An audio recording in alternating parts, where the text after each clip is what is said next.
2022년 12월 7일 수요일 하나님께서 우리에게 주시는 말씀은 전도서 5장 8절에서 20절의 말씀입니다. 오늘 본문은 부자에 대한 헛됨을 기록한 본문입니다. 10절부터 보세요. 돈 좋아하는 사람은 돈이 아무리 많아도 만족하지 못하고 부를 좋아하는 사람은 아무리 많이 벌어도 만족하지 못하니 돈을 많이 버는 것도 헛되다. 오늘 본문은 돈에 대한 본문입니다. 돈, 여러분은 돈을 어떻게 생각하시죠? 전도자는 돈에 대하여 분명한 기준을 가지고 있습니다. 돈은 많이 있고 많이 버는 것으로 충분하지 못하다라는 것이죠. 돈의 본질은 많이 있다는 것에 있지 않고 많이 버는 것에 있지 않다라는 겁니다. 11절부터 15절 보세요. 재산이 많아지면 돈 쓰는 일도 많아진다. 많은 재산도 임자에게 다만 눈요기에 지나지 않으니 무슨 소용이 있는가. 적게 먹든지 많이 먹든지 마기를 하는 사람은 잠을 달게 자지만 배가 부른 부자는 잠을 편히 못 잔다. 나는 세상에서 한 가지 비참한 일을 보았다. 아끼던 재산이 그 임자에게 오히려 해를 끼치는 경우가 있다. 어떤 사람은 재난을 만나서 재산을 다 잃는다. 자식을 낳지만 그 자식에게 아무것도 남겨줄 것이 없다. 어머니 태에서 맨몸으로 나와서 돌아갈 때에도 맨몸으로 간다. 수고해서 얻은 것은 하나도 가져가지 못한다. 이 많은 사례를 언급하며 전도자가 말하려는 의도는 무엇입니까? 돈은 사랑의 대상이 아니라는 겁니다. 돈은 사용의 대상이라는 것이죠. 돈뿐만 아니라 권력, 명예 등 모든 악한 행위들의 근본은 사랑에 있습니다. 사랑하면 안 되는 것들을 사랑하기 때문에 발생하는 것이라는 거죠. 잘못된 사랑이라는 것입니다.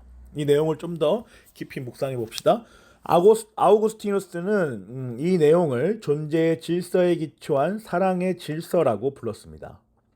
존재의 질서에 따르면요, 하나님은 인간의 영혼보다 높고 인간의 영혼은 인간의 육체보다 높고 인간의 육체는 자연보다 높습니다. 그가 말하는 사랑의 질서에 따르면 하나님을 사랑하기 위해 인간의 영혼을 사용해야 하고 인간의 영혼을 사랑하기 위해 인간의 육체를 사용해야 합니다. 질서죠. 또 인간의 육체를 사랑하기 위해서 자연을 사용해야 하는 것이죠. 이 순서가 여러분 받아들여지세요? 근데 이 사랑의 질서를 위반하고 사용해야 할 것을 사랑하고 사랑해야 할 것을 사용하는 것은 악한 행위라는 겁니다.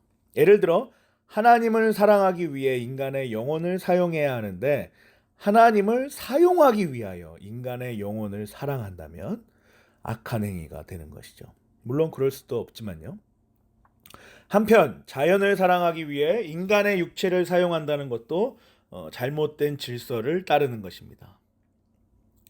이 사랑의 질서를 왜곡하고 잘못된 사랑을 왜 하려는 것일까요, 여러분? 바로 인간의 본성이 하나님의 말씀에 굶주려 있기 때문입니다. 이 굶주림이 질서와 왜곡에 이어지며 잘못된 방향의 사랑으로 이어지는 것입니다. 무지와 영적인 교만과 뻣뻣한 의지가 솟아나는 것이죠. 전도자는 이 내용을 아주 잘 알고 있습니다. 사람을 창조하신 하나님, 하나님께서 창조하신 사람, 이 관계는 온전히 순전한 방향으로 움직일 때만이 사람에게 만족이라는, 자족이라는 평화를 안겨줄 수 있습니다. 이것이 바로 창조의 질서요, 사랑의 질서인 것입니다.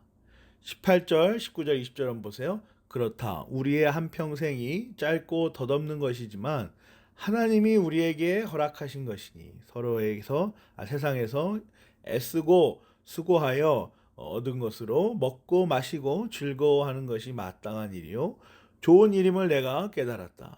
이것은 곧 사람이 받은 몫이다. 하나님이 사람에게 부와 재산을 주셔서 누리게 하시며 정해진 몫을 받게 하시며 수고함으로써 즐거워하게 하신 것이니 이 모두가 하나님이 사람에게 주신 선물이다.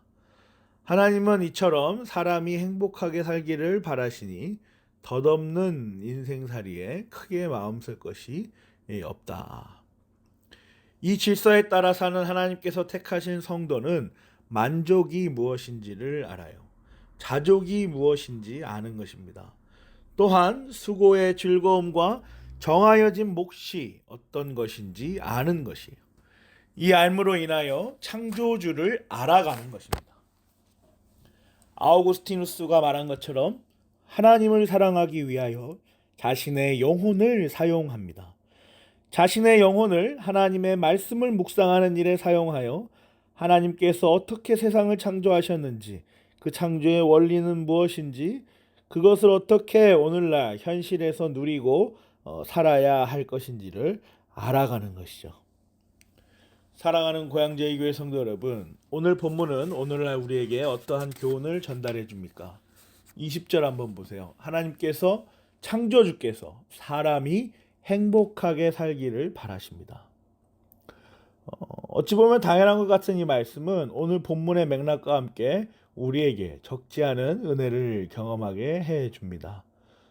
행복하게 살기를 바라시는 하나님께서 허락하시는 삶, 창조주의 그 바람과 비참함을 즐거움으로 바꾸는 울분과 고생과 분노를 사랑의 선물로 바꾸는 영원전 택하신 성도만을 위한 바람인 것입니다.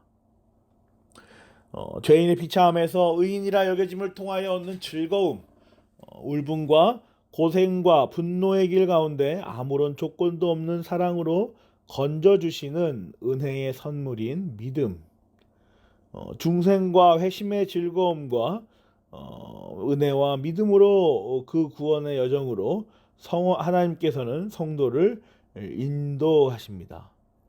하나님께서는 성도에게 자신의 목소리를 듣기 원하시는 것이죠.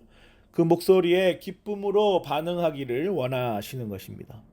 그가 미래에 있을 마지막 날 그 영원의 시간 안에서 행복을 충만하게 누릴 것처럼 오늘 이 순간을 행복으로 가득 채우기를 원하시는 것입니다.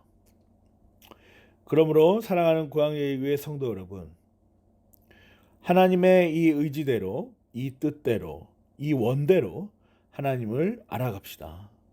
말씀으로부터 하나님을 알아 하나님의 방법과 그 의도를 알아갑시다. 오직 그 길만이 우리가 가야 할 길이며 오직 그 길만이 우리가 건짐을 받을 그 길인 것이죠. 저와 여러분이 이러한 길을, 하나님께서 허락하신 이 길을 묵묵히 잘 성실하게 견뎌내는 우리가 되기를 간절히 기도합니다. 아멘.